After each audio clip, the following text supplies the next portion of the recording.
సెలయేళ్ళు పారుతుంటే ఓ పిల్ల ఎదగులుగుతుండే లోన నదులన్నీ కలిసినట్టు పిల్లగా నవ్వెంత బాగున్నది నీలోనా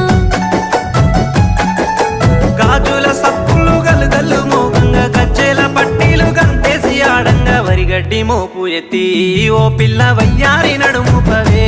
ఈ వేళ సిగ్గు